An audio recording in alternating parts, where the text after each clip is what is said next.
Hello dear. तो आप लोग कैसे हैं? मेरे उम्मीद से आप लोग ठीक ही होंगे। तो आज के वीडियो में फिर आज आप लोग के लिए बिहार पॉलिटेक्निक संयुक्त प्रवेश परीक्षा बिहार पॉलिटेक्निक जो कि आप लोग का एंट्रेंस एग्जाम जो 2022 में होने वाली है, उसमें जो आप लोग को क्वेश्चन पूछा जाएगा हम आप लोग को बीच करवाना है। ठीक है, आप लोग को बीच 10 ईयर प्लस आप लोग के बीच हम लेकर आए हैं प्रीवियस ईयर का क्वेश्चन। ठीक है, तो अगर आप लोग अभी तो कुछ नहीं पढ़े हैं तो आप लोग बस मेरे द्वारा बताए गए 10 ईयर का अगर आप लोग क्वेश्चन पेपर पढ़ लेते हैं तो आप लोग का सिलेक्शन पक्का होगा। ठीक है, तो आज की वीडियो में भी हम आप लोग को डिस्कस करेंगे फिजिक्स के जो कि है मॉडल पेपर का। ठीक है, फिजिक्स का मॉडल पेपर 2015 का। ठीक है, 2015 का आप लोग को लगातार 2020 से हम करवाते आ रहे हैं और 2015 तक आ चुके हैं। ठीक है, तो अगर आप लोग इससे पहले वाला वीडियो नहीं देखे हैं तो आप लोग जाके प्लेलिस्ट में देखिए, इसी चैनल पे आप लोग को प्लेलिस्ट में डाल दिया गया है आप लोग का फिजिक्स और केमिस्ट्री का, आप लोग वहां से देख सकते हैं। ठीक है, और अभी आप लोग को 5-6 ईयर का भी और आप लोग को कराया जाएगा। ठीक है, तो आप लोग इस चैनल को जरूर से जरूर सब्सक्राइब कर लीजिएगा और अपने दोस्त के पास जरूर ये वीडियो शेयर कीजिएगा ताकि आपके दोस्त को भी कुछ हेल्प हो सके। ठीक है, तो आज के वीडियो में हम आप लोग को फिजिक्स का 30 क्वेश्चन करवाने हैं जो कि काफी इंपॉर्टेंट है। तो चलिए आज के वीडियो को हम कंटिन्यू करते हैं। तो चलिए आज का फर्स्ट क्वेश्चन की ओर।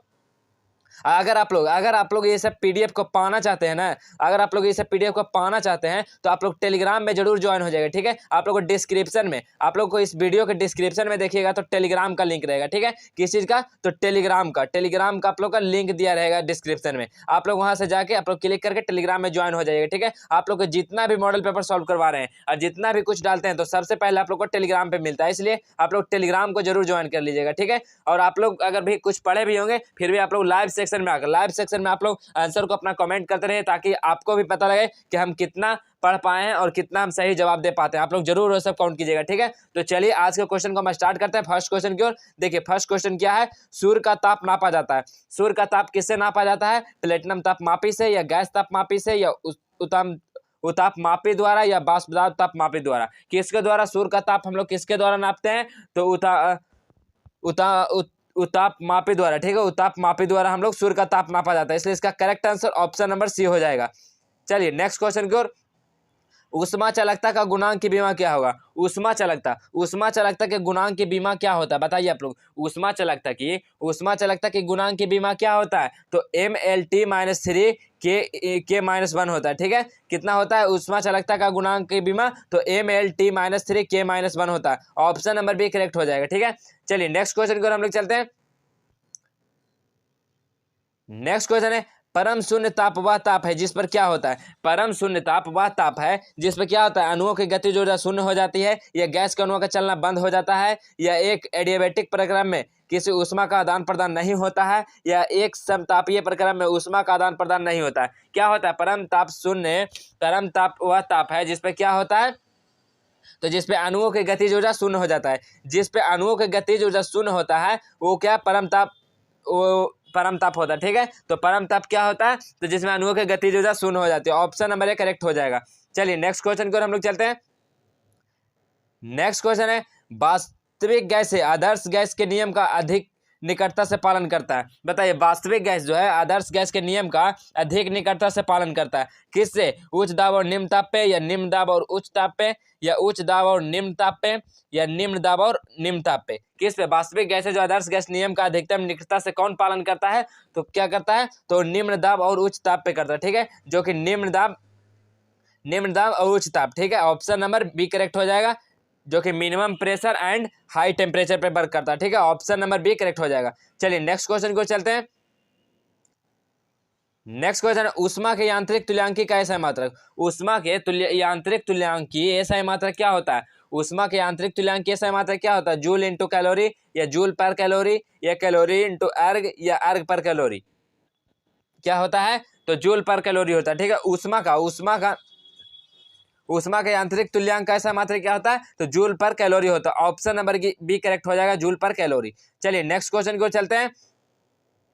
देखिए नेक्स्ट क्वेश्चन क्या है? एक आदमी एक गेंद को ऊर्ध्वाधर दिशा में ऊपर की ओर फेंकता है, तो गेंद जो 20 मीटर ऊपर उसके हाथ में वापस आ जाता है, तो गेंद का प्रारंभिक यू निकालना है, क्या था और वह हवा में कितने समय तक रहा। ठीक है, वो निकालना है। ठीक है, हवा में कितने टाइम निकालना है और यू का वैल्यू प्रारंभिक वेग निकालना है। ठीक है, तो यहाँ से देखिए हाइट कितना गया?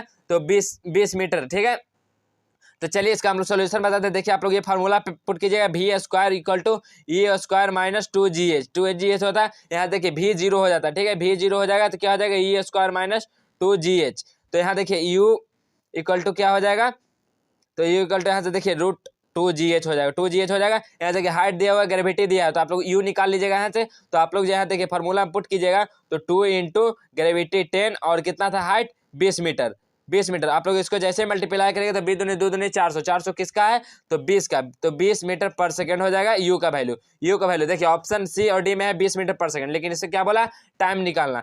तो टाइम हम लोग कैसे निकालते हैं, तो एक फार्मूला देखिए आप लोग एक और होता है H equal to UT minus half GT square, half GT square, ये टाइम के रिस्पेक्ट में होता है, ठीक है। तो देखिए यहाँ पे जीरो, तो कितना हो जाएगा यू हम लोग अभी निकालें 20, T 1/2, जी का वैल्यू हम लोग जानते हैं 10, यहाँ से देखिए टी निकालना है तो टी स्क्वायर हो जाएगा। तो यहाँ से क्या हो जाएगा 20T इक्वल टू, यहाँ से क्या हो जाएगा 2 पचे 10, तो 5T स्क्वायर। तो देखिए एक टी से एक टी कैंसिल आउट, 5 चौका 20, तो टी इक्वल टू कितना आया, T equal to 4 second, 4 second, और यू कितना है 20 मीटर पर सेकेंड। तो option number D, option number D आप लोगों को देखने को मिल रहा होगा, ठीक है। ऑप्शन नंबर डी करेक्ट हो जाएगा, यू इक्वल टू 20 मीटर पर सेकेंड और टी इक्वल टू 4 सेकेंड, इसलिए इसका correct answer option number D हो जाएगा।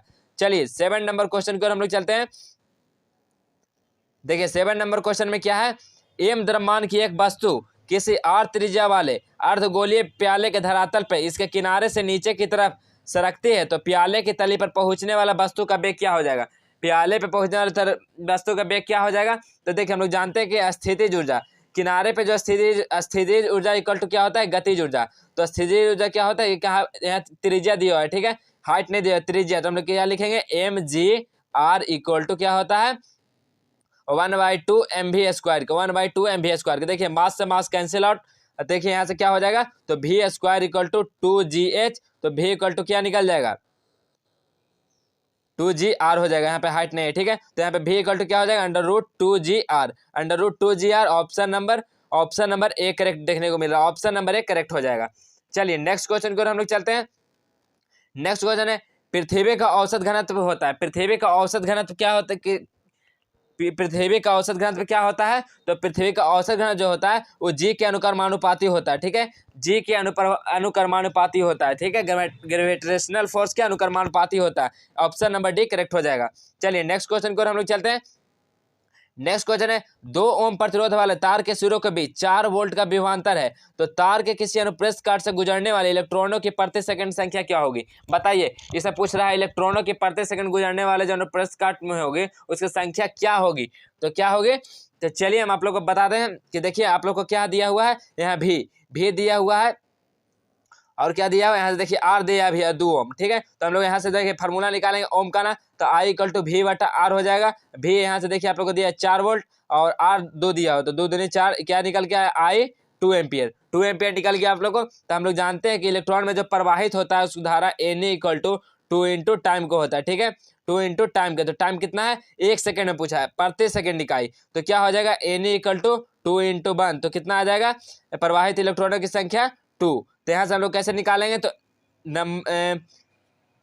गुजरने वाले इलेक्ट्रॉनों की संख्या, तो n इक्वल टू 2 बाई कितना इलेक्ट्रॉन है 1.6 into 10 to the power minus 19, 10 to the power minus. जैसे इसको आप लोग कैलकुलेशन कीजिएगा तो कितना है 1.25 इंटू 10 टू द पावर 19 हो जाएगा, ठीक है, जो कि ऑप्शन नंबर आप लोग को बी में देखने को मिल रहा होगा 1.25 इंटू 10 पर power 19, option number B correct हो जाएगा।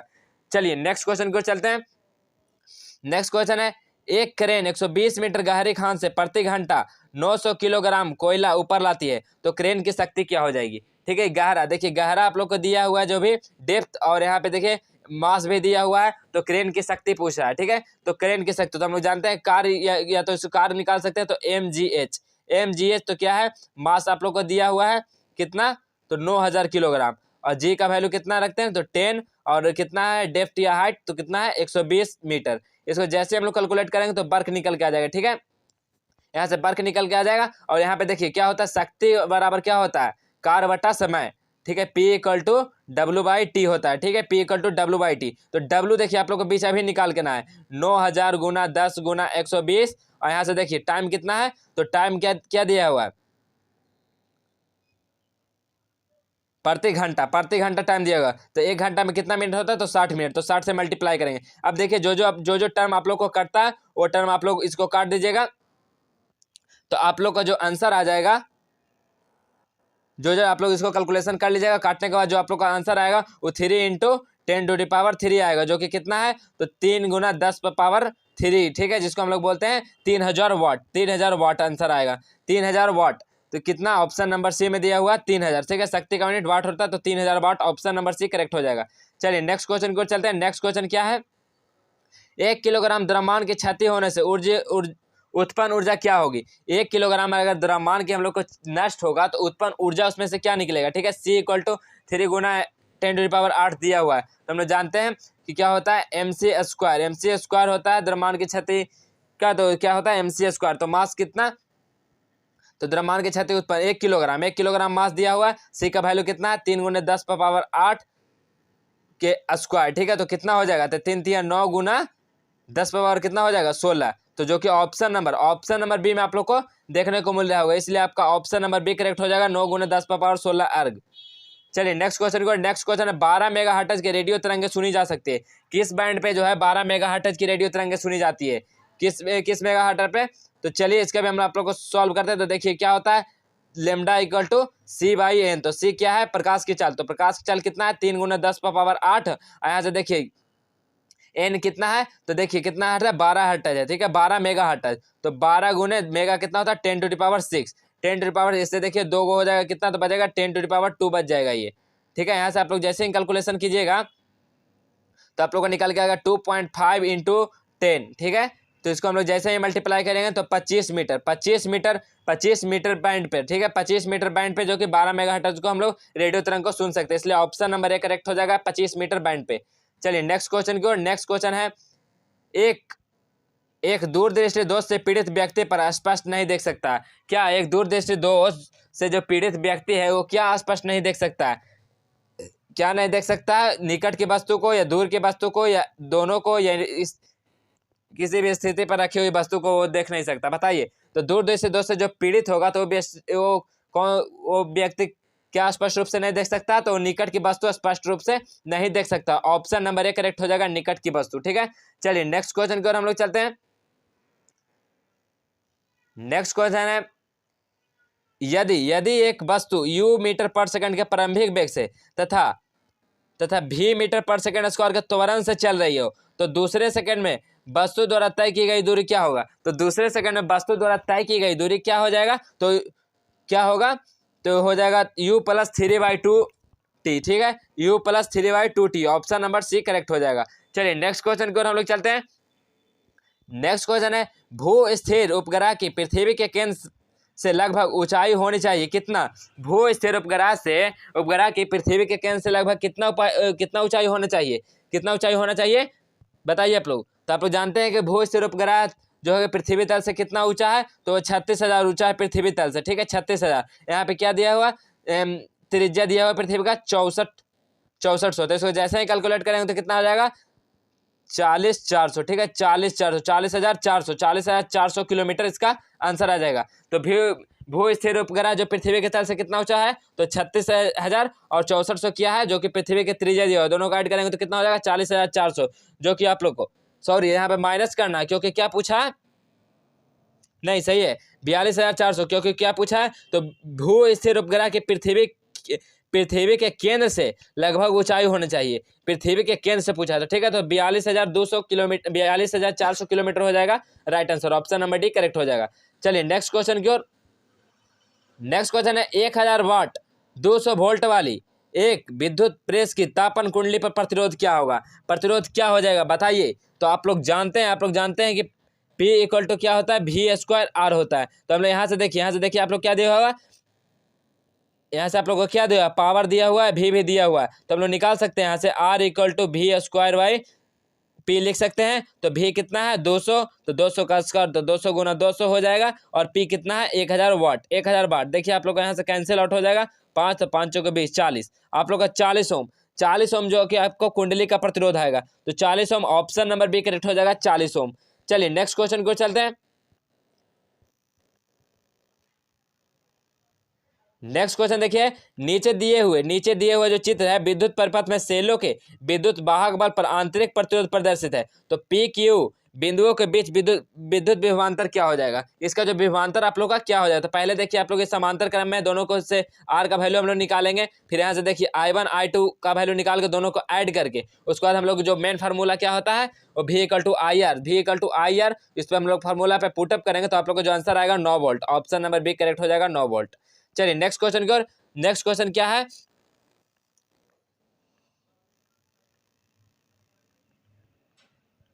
एक एंगस्ट्रॉन्ग का मान माइक्रोन में होता है। एक एंगस्ट्रॉन्ग बराबर कितना होता है, एक एंगस्ट्रॉन्ग बराबर कितना होता है, तो 10⁻⁻10 मीटर होता है। ठीक है, एक एंगस्ट्रॉन्ग बराबर 10⁻10 मीटर होता है। इसको हम लोग ऐसे लिख सकते हैं 10⁻4 इंटू 10⁻6 मीटर, ऐसे लिख सकते हैं। तो देखिए माइक्रोन, एक माइक्रोन इक्वल टू कितना होता है, तो 10⁻6 होता है। तो देखिए 10⁻4 और ये 10⁻6 किसका होता है, तो एक मिक्रोन का होता है, तो मिक्रोन मीटर हो जाएगा। ठीक है, तो कितना आंसर हो जाएगा 10⁻4।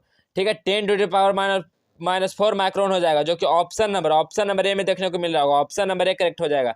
चलिए नेक्स्ट क्वेश्चन की ओर। एक वर्ग ABCD के चारों बिंदुओं पर क्रमशः -5 कूलाम +3 कूलाम +5 कूलाम -3 कूलाम के आवेश का कण हो, तो वर्ग के केंद्र पर स्थित एक कूलाम आवेश पर लगने वाला बल क्या हो जाएगा, तो लगने वाला बल क्या हो जाएगा, 0 हो जाएगा। ऑप्शन नंबर ए करेक्ट होगा। चलिए नेक्स्ट क्वेश्चन की ओर चलते हैं। नेक्स्ट क्वेश्चन जो वायुमंडलीय दाब कितना है, तो वायुमंडलीय दाब दिया हुआ है 1.02 गुना 10⁻⁻4 मेगा पास्कल है। तो वायुमंडल द्वारा एक मनुष्य के शरीर पर लगने वाला बल क्या है, मनुष्य के शरीर का अगर क्षेत्रफल 1.6 मीटर स्क्वायर है तो क्या हो जाएगा, बताइए। तो क्या हो जाएगा, तो हम लोग जानते हैं क्या होता है, force equal to pressure into area. Pressure कितना दिया हुआ है, तो बताइए। तो प्रेशर कितना दिया हुआ है, तो 1.02 गुना 10⁻⁻4 और किस चीज में, मेगा। तो मेगा कितना होता है, तो 10⁻6 होता है मेगा का। 10⁻6 मेगा का होता है एरिया आप लोग को कितना दिया हुआ है, तो 1.6 आप लोग का एरिया दिया हुआ है। आप लोग इसको जैसे ही कैलकुलेशन आप लोग कीजिएगा, तो कैलकुलेशन करने के साथ आप लोग का क्या आ जाएगा, 1.635 इंटू 10⁵ ठीक है, 10⁵। लेकिन वो ऑप्शन में नहीं है। ठीक है, देखिए सॉरी, ऑप्शन में देखिए 1.6 इंटू 1.632 इंटू 10⁵ न्यूटन। ठीक है, ऑप्शन नंबर डी करेक्ट हो जाएगा। चलिए नेक्स्ट क्वेश्चन की ओर हम लोग चलते हैं।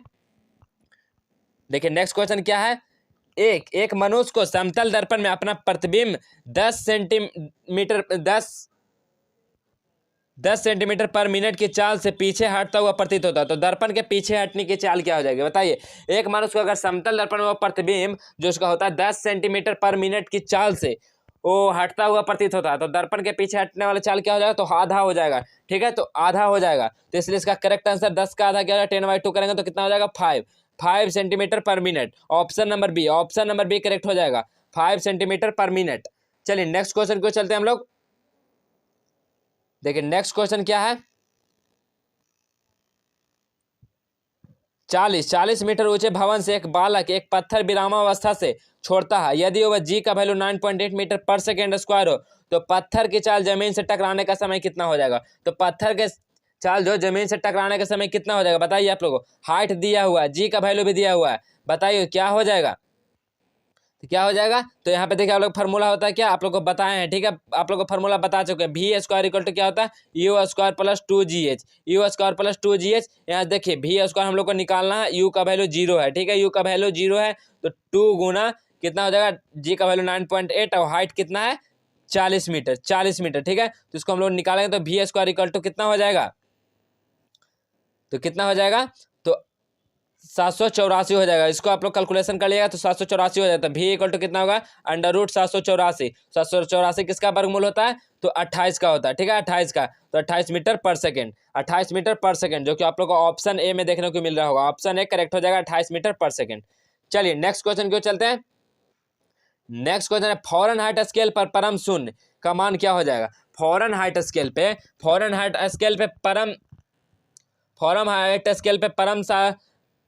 पे परम शून्यताप का मान क्या हो जाएगा, तो हो जाएगा -459.4 डिग्री फ़ारेनहाइट।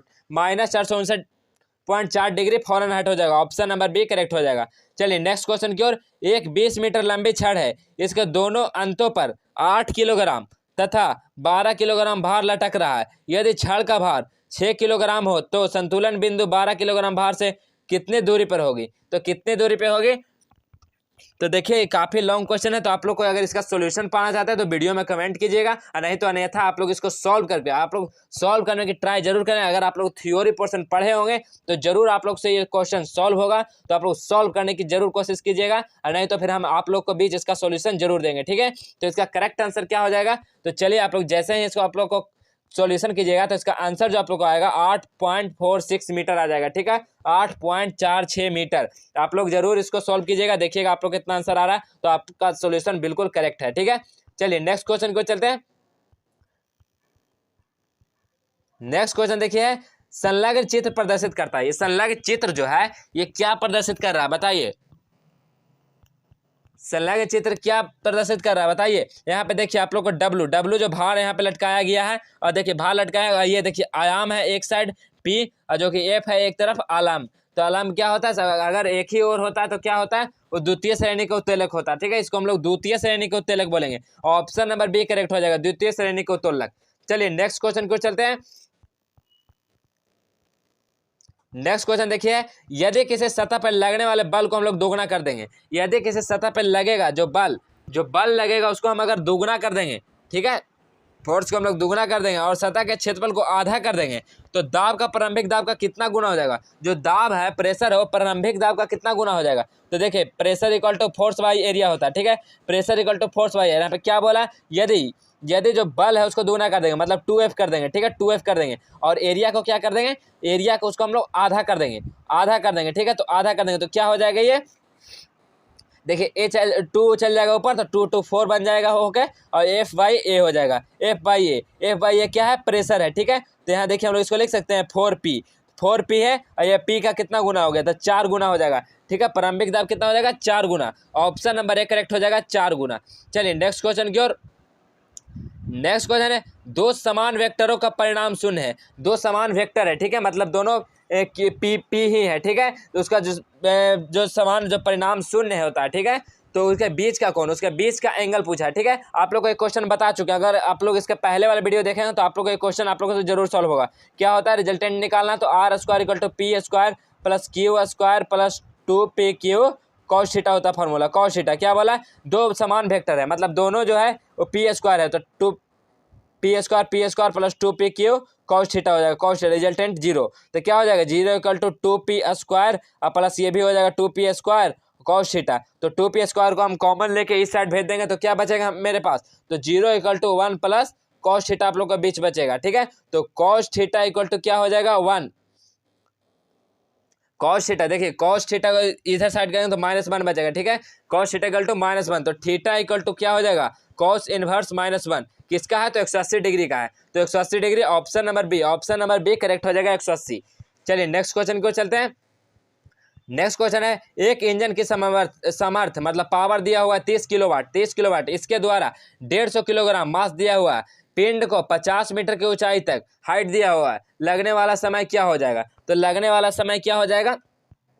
तो क्या हो जाएगा? देखिए पी का वैल्यू आप लोग को दिया हुआ है, तो किलोवाट को हम लोग वाट में चेंज करेंगे तो 1000 से गुना कर देंगे। मास आप लोग के बीच दिया हुआ है, तो P इक्वल टू क्या फार्मूला होता है? तो mgh/t होता है। mgh/t अगर टाइम दिया हुआ है तो ठीक है, तो मास कितना है? तो मास आप लोग के बीच 150, ग्रेविटी कितना लेना है आप लोग को? 9.8। और देखिए आप लोग के बीच हाइट दिया हुआ है, हाइट आप लोग के बीच 50 मीटर दिया हुआ है। ठीक है, और टाइम कितना है? तो देखिए पिंड को लगने वाला चलने लगा समय, तो टाइम पूछ रहा है आप लोग को, टाइम पूछ रहा है। ये क्या दिया हुआ है? पावर आप लोग को देखिए दिया हुआ है 30 किलोवाट, तो यहाँ पे हम लोग लिख सकते हैं T इक्वल टू mgh/p। ठीक है, तो mgh/p, तो mg कितना था? 150 गुना 9.8 गुना 50, और p का वैल्यू कितना? 30। आप लोग जैसे इसका कैलकुलेशन कर लीजिएगा तो आप लोग को बीच जो आंसर आएगा वो हो जाएगा 2.45 सेकेंड, जो कि ऑप्शन नंबर ए करेक्ट हो जाएगा। तो इसलिए इसका राइट आंसर क्या हो जाएगा? Option number A. आप लोग को जहां तक आप लोग को फार्मूला लगता है हम आप लोग को कैलकुलेशन तक ला के छोड़ देते हैं, क्योंकि आप लोग खुद कैलकुलेशन कीजिएगा। ठीक है, तो आप लोग को जो 2.4 सेकेंड आंसर आएगा, इसलिए इसका right answer option number A हो जाएगा। चलिए नेक्स्ट क्वेश्चन की ओर हम लोग चलते हैं। नेक्स्ट क्वेश्चन है, 1 किलोग्राम भार तुल्य होता है। 1 किलोग्राम भार तुल्य क्या होता है? तो W इक्वल टू हम लोग जानते हैं कि मास इंटू ग्रेविटी। ठीक है, तो मास कितना? 1 किलोग्राम। ग्रेविटी कितना होता है? 9.8। तो कितना हो जाएगा? W equal to 9.8 newton. तो जो कि ऑप्शन नंबर बी में आप लोग को देखने को मिल रहा है। 1 किलोग्राम भार तुल्य किसके बराबर होता है? तो 9.8 न्यूटन के बराबर होता है। इसलिए इसका right answer option number B हो जाएगा, 9.8 न्यूटन। चलिए नेक्स्ट क्वेश्चन की ओर हम लोग चलते हैं, जो कि आज के फिजिक्स का लास्ट क्वेश्चन है। तो देखिए ये क्वेश्चन क्या बोल रहा है, किसी माध्यम में चलने वाले दो यांत्रिक तरंगों की आवृत्तियों का अनुपात 3:4 है, तो इन तरंगों के तरंगदैर्घ्य का अनुपात तथा आवर्तकाल का अनुपात क्या हो जाएगा? अगर किसी माध्यम में चलने वाले दो यांत्रिक तरंग, ठीक है, दो यांत्रिक तरंगों का आवृत्ति का जो अनुपात है 3:4 है, तो इन तरंगों के तरंगदैर्घ्य का अनुपात तथा आवर्तकाल निकालना है। तो हम लोग जानते हैं कि जो कि आवृत्ति फ्रीक्वेंसी का क्या होता है? इन्वर्सली प्रोपोर्शनल होता है तरंगदैर्घ्य का। तो यहाँ क्या लिख सकते हैं हम लोग? इसको लिख सकते हैं, चूंकि n2/n1 इक्वल टू λ1/λ2। तो यहाँ देखिए आप लोग इसको लिख सकते हैं 4/3 आप लोग को दिया हुआ है n2/n1 का। तो हम लोग यहाँ से निकाल सकते हैं, तो कितना आ जाएगा? 4/3 आ जाएगा तरंगदैर्घ्य। तो यहाँ से हम लोग आवर्तकाल टाइम पीरियड निकालेंगे, तो टाइम पीरियड भी होता है अब जो होता है आवृत्ति का जो इन्वर्सली प्रोपोर्शनल होता है। तो यहाँ से हम लोग लिख सकते हैं इसको T1/T2 इक्वल टू N2/N1। तो क्या वैल्यू N2/N1 का हम लोग का आया? 4/3। तो 4/3 इसका क्या रेशियो हो जाएगा? इसका रेशियो जो हो जाएगा आप लोग के बीच 4:3 और 4:3, जो कि ऑप्शन नंबर सी में देखने को मिल रहा होगा। तो इसका राइट आंसर क्या हो जाएगा? ऑप्शन नंबर सी, 4:3 और 4:3, ऑप्शन नंबर सी करेक्ट हो जाएगा। तो देखिए आज के वीडियो लेक्चर में आप लोग को जो कि फिजिक्स का बहुत ही इंपॉर्टेंट था, 2015 में ये सब क्वेश्चन पूछा गया था आप लोग को। तो फिजिक्स का हम इस वीडियो में आप लोग को 30 क्वेश्चन करवाएं। तो आप लोग को डेली क्लास हो रहा है, तो आप लोग डेली से डेली आप लोग रेगुलर जो कि लाइव सेशन को आप लोग ज्वाइन कीजिए। आप लोग को काफ़ी बेनिफिट होने वाला है। आप लोग को जो भी आप लोग को एग्जाम में क्वेश्चन आता है वो रिपीटेड क्वेश्चन आता है, आप लोग को प्रीवियस ईयर क्वेश्चन से आता है। ठीक है, तो आप लोग प्रीवियस ईयर क्वेश्चन पे अभी ज़्यादा ध्यान दीजिए, क्योंकि आपके पास बहुत ही अब कम टाइम बचा है। तो आप लोग प्रीवियस ईयर को ज़्यादा ध्यान दीजिए। ठीक है, तो आज के वीडियो में हम बस इतना है, हम मिलेंगे नेक्स्ट वीडियो में। अगर आप लोग अभी तक चैनल को सब्सक्राइब नहीं किए तो चैनल को सब्सक्राइब कीजिएगा, और वीडियो आप लोग को अच्छा लगा हो तो वीडियो को लाइक जरूर कीजिएगा, अपने दोस्तों के पास शेयर कीजिएगा। तो हम मिलते हैं नेक्स्ट वीडियो में, तब तक के लिए जय हिंद, जय भारत।